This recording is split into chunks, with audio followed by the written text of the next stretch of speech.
Chapter 19. The Druids.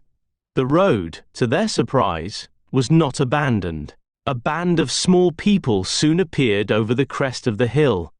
Halflings, Soren murmured. Dwarves, Tobin insisted. Short, stocky, bearded. They're not carrying weapons or armor. Maybe they're naked dwarves. Soren sighed. The strangers greeted them warmly, and Soren asked where they were headed. The leader, a jolly man with twinkling eyes, grinned. Oh, nowhere and everywhere. Soren blinked. Right, and where did you come from? The man pointed west. That way, Tobin snickered. Are they stupid? Soren cleared his throat. Are you coming from or going to a city? The man chuckled. Ah, no, we are druids wandering the land seeking the enchanted forest. Tobin's eyes widened. You're looking for a magic forest? Indeed, young one. Magic flows through the land, and we follow where it leads. Tobin beamed. Do you know any spells? The druid patted his shoulder. My dear boy, we are born with magic.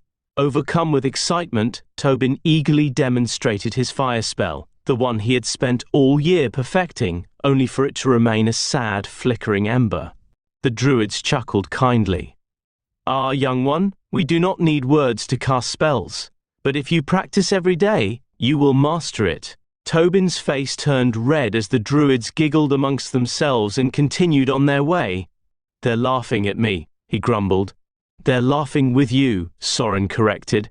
They weren't laughing with me before I started failing at magic. Well, maybe you'll get it next tea time. Tobin groaned. This was a waste of tea time. Chapter 20. The City of Stone. After days of travel, they arrived at a towering stone city gate. The architecture felt eerily familiar to Soren. He studied the sturdy walls and expertly carved stone. This was built by people like us, he murmured. Tobin's excitement outweighed all thought. A real city! He cheered before sprinting through the gate, Kip barking excitedly at his heels. Soren sighed. Here we go again. First things first, he had to deal with their horses. His own had been a noble steed indeed, but after a year of grueling travel, she struggled to keep pace. Reluctantly, he traded her for a younger horse and secured one for Tobin as well. At least Bunathal had left them with enough coin to afford decent mounts. By the time he had resupplied their gear, Tobin was already causing trouble. Soren found him in the middle of a heated negotiation with a bakery woman over a tray of expensive cakes. 3 silver is outrageous, Tobin declared. Soren rolled his eyes. Just pay her what she asked. It's an unfair price. It's cake. It's about principle. Soren handed the woman the money before Tobin could escalate things further. Come on, he sighed. Let's go find a real meal. Chapter 21. A heated discussion. The tavern was warm and bustling with life. Soren paid for food and lodging, making sure Tobin was well fed. The boy wasted no time ordering an absurd amount of meat. Rabbit stew, duck, boar, oh, and beef stew, the innkeeper laughed. A hungry one, isn't he? He is bottomless, Soren confirmed. As they ate, a drunk man from a nearby table staggered over.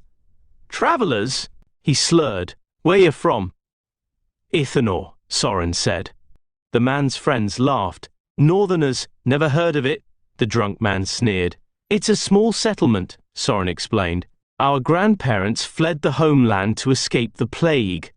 The room fell silent for a moment before the man erupted into laughter. The plague? Ain't no plague in these parts. Soren frowned. It wiped out entire cities. Our families barely survived. The man leaned in close, his voice turning quiet. There was never a plague. Your king sent people over here to escape death, so they could take our land. Tobin's eyes burned with anger. That's not true, he snapped. People died by the dozens. The innkeeper quickly stepped in, placing their food on the table and shooing the drunkard away. Enough of that talk. Let them eat in peace. Soren placed a hand on Tobin's shoulder, guiding him back to his seat.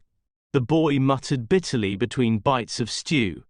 There was a plague. We're not thieves. Soren exhaled. Let it go, Tobin. We can't argue with drunk idiots. Tobin grumbled but focused on his food. Chapter 22, The Final Stretch. The next morning, they saddled their new horses and turned north. For the first time, Tobin didn't argue or joke. He rode in silence for miles, lost in thought. Finally he sighed. "I miss Illyra." Soren glanced at him. "So do too. I wasn't homesick before, but now home feels real again." Soren smiled.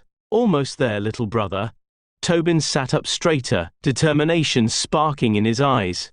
"Then let's race!" Before Soren could protest, Tobin kicked his horse into a gallop. Kip barked and charged after him. Soren sighed, shaking his head. That boy! With a smirk, he spurred his own horse forward, chasing after his little brother, chasing home.